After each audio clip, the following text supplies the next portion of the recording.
بسم اللہ الرحمن الرحیم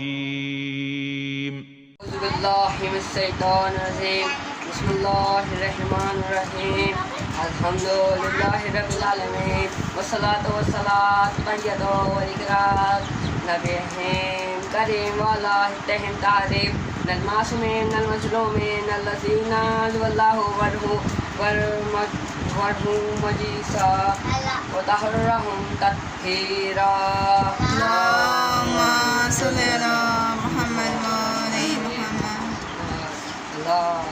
محمد. خداوند عالم نے اپنے کلام میں اکثر مقامات پر نماز کا قائم کرنے کا حکم دیا ہے. نماز پڑھنا بہترین عبادت ہے. اپنے پیدا کرنے والے کو یاد کرنا انسان کا پہلا فرض ہے. صلوات بھیجیے.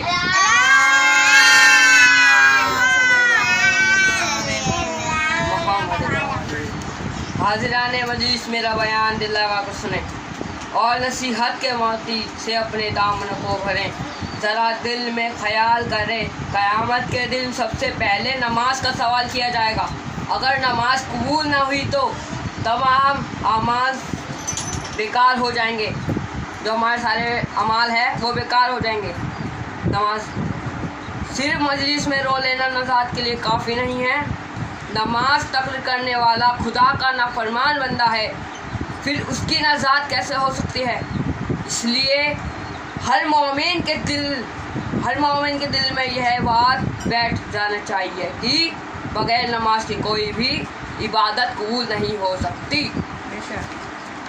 دوسرا عمل روزہ ہے، جس کا درجہ نماز کے بعد تمام عملوں سے افضل ہے. اگر نماز عبادتوں کی بادشاہ ہے تو روزہ عبادت کا وزیر ہے. لیکن اس کے ساتھ ہی مسلمانوں کی یہ بھی سمجھ لینا چاہیے کہ بغیر محبت اہل بیت کے ساری نمازیں بھی بیکار ہو جائیں گی. صلوات بھیجیے. محمد والے محمد. جو نماز اور روزے کی اہمیت نہیں سمجھتے ہیں اور غیر ضروری سمجھ کر تقریر کر رہے ہیں، وہ اپنے حق میں کاتے ہوتے ہیں. ان کو چاہیے کہ اسی وقت سے نماز و روزہ کے پابند ہو جائیں. اس کا سبق اپنے رہبروں سے لیجیے. آج میں نے اپنے بیان میں جو صرف نماز کا تذکرہ کیا تو اس کی وجہ یہ ہے کہ مجھے مصائب بھی ایک نمازی سے پڑھنا ہے. اس لیے میں نے فضائل میں نماز کا تذکرہ کیا ہے. اس نمازی کرنا ہے جس نے نماز کے سجدے میں ہی ضرورت کھائی. حضرت علی ابن ابو طالب مسجد کوفہ میں تشریف لائے تو دیکھا ایک شخص لیٹا سو رہا ہے. آپ نے فرمایا، اے بندے خدا، اٹھ، یہ وقت عبادت کا ہے، سونے کا نہیں. اس کے بعد آپ گلدستہ اذان پر گئے اور اذان دی، مصلی پر آئے، تکبیر کہی.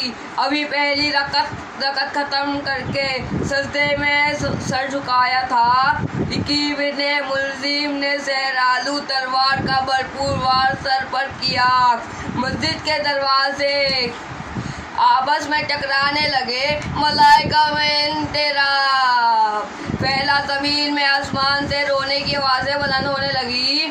جب یہ رونے کی آوازیں حرم و سرائے امیر المومنین میں پہنچی تو جناب زینب نے امام حسین سے فرمایا، جا کر دیکھیے مسجد کوفہ میں کون سا واقعہ پیش آیا کہ یہاں تک نمازیوں کے رونے کی آوازیں آ رہی ہے.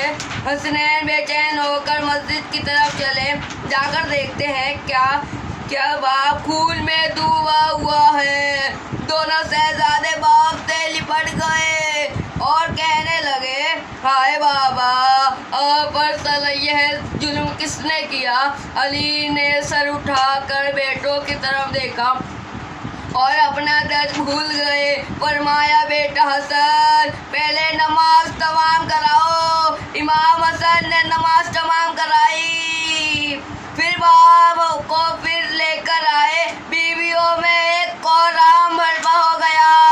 زہرا آئی. اس آپ نے زخم جو دیکھا تو مایوس ہو گئی. آج کی شہزادیوں زہر جسم میں پھیل چکا ہے. میں دوا دیتی ہوں, آپ دعا کیجیے. مولا نے 3 روزے بڑے درد میں کربلا میں گزارے. سب میں 21 رمضان آئی تو آپ نے وصیت کرنا شروع کی. رات بھر وصیتیں کرتے ہرے. امام حسن علیہ السلام سے فرمایا, بیٹا حسن میرے بعد تم امام ہو.